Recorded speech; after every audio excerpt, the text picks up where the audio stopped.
Hi friends, it's Em and welcome back to another video. Today I am setting up my May book journal and it has been a while since I have planned, let me tell you. With the move and then a whole bunch of job chaos, it has just been a lot. So I am using the May Archer and Olive Kit Club, which is self-care themed, which honestly pretty apt given, I need to be doing some more self-care, and I'm going to. So I'm going back to this like torn paper aesthetic. I really like how it looks. Plus, like tearing the paper itself just makes me feel so good. I'm gonna be filming my March and April wrap-up soon.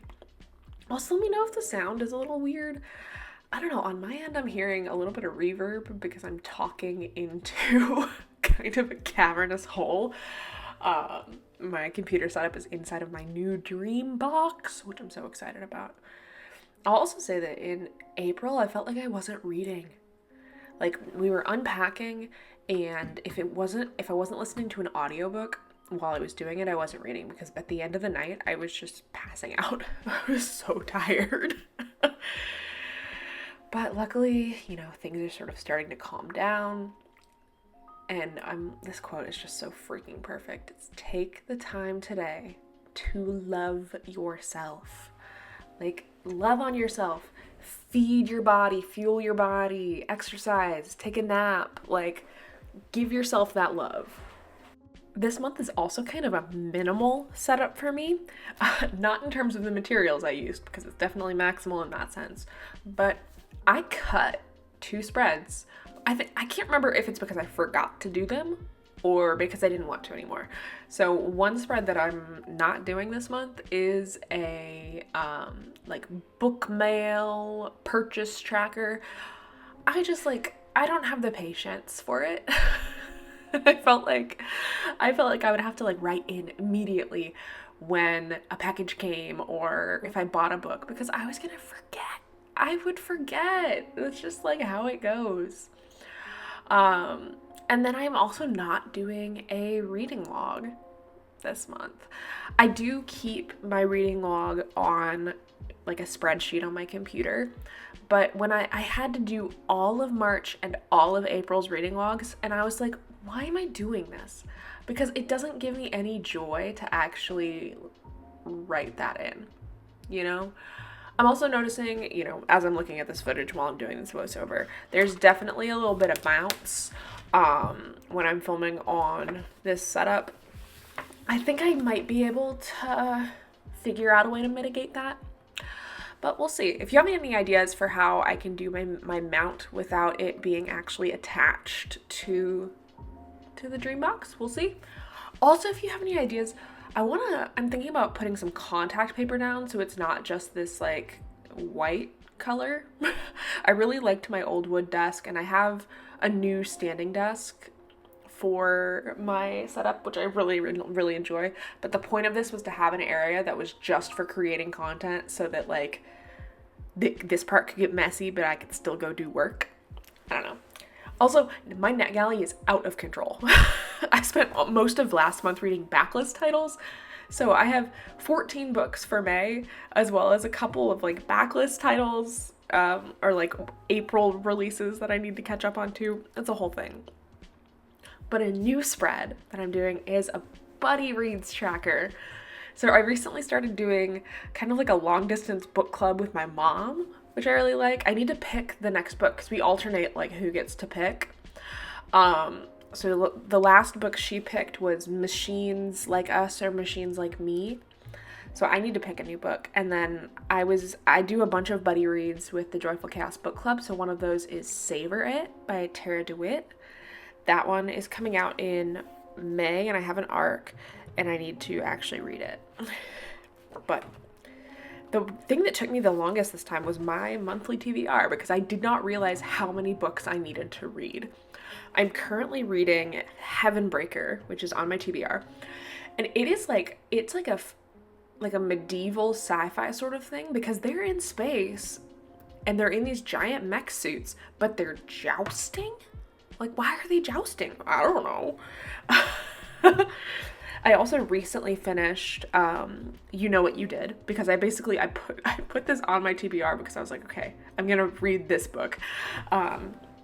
Which is definitely a psychological thriller. It's focused around the main character who has OCD, but she also begins having like psychosis, which is just, it was very interesting in terms of like what's real and what's not. In terms of fantasy this month, I definitely have a lot to get through. So I have Spells for Forgetting, which is definitely, that one's going to be way more palatable as a fantasy compared to some of the others. It's going to be more like, probably more historical fiction-y. But I also have When Among Crows, which is a novella by Veronica Roth, she's the one who wrote Divergent, which we love. Then Goddess of the River, which was by, I think it's Vaishnavi Patel, she wrote Kaikeyi, which is one of my favorite books from last year. So this should be another like mythological retelling, I believe. And then A House Like an Accordion, which I don't remember what it's about. I only remember that I requested it for the cover. I think, yeah, so we got actually a pretty good mix of fantasy, and then there's a few rom-coms. So there's This Summer Will Be Different, which is by Carly Fortune. Loved her first, hated her second. The third, who knows? Then we have Mistakes We Never Made, which is by Hannah Brown. And I'm using this for the ghostwriter prompt because she didn't write it. We all know she didn't write it. Then I have a few mystery thriller-ys. I've got One Perfect Couple, which is Ruth Ware's newest. Ruth Ware and I, we really, like, when we mesh, we mesh, and when we don't, we don't. Because, like, I hated One by One by her, but I really liked 0 Days. Especially because now I'm kind of working in that, like, red teaming sphere. So that's really cool. And then there's The Main Character, which I think the concept of this book is that a girl is, like, sent on a train trip so that the author, like, she'll tell the author everything that happened. Except then maybe something goes horribly wrong. That could be a completely wrong description. And then we have 2 YAs. So we have Wild About You, which is by Caitlin Hill. Tennessee native, we love her. And then Another First Chance by Robbie Couch, which I just loved his last book, which was like the time loop sort of situation. And I don't know. I'm really excited. I did mess up the color alternation because I added a 13th book. And that's okay. It's fine. I still need to go through and like trim up the pages so that they actually have the rounded edges. But I really like the ripped paper on here. It makes me so happy. And then we're going to turn the page here soon to my May in review, which these pages are always left pretty blank because I usually do an entire video devoted to filling it out and telling you about everything that I read. So that's part of why I haven't told you what I read in March and April, because that'll be a video of its own. The sticky notes came in the Art Journal of Kit Club, and I'm very excited. I covered up the to-do because I'm probably going to use this to list my favorite books of the month.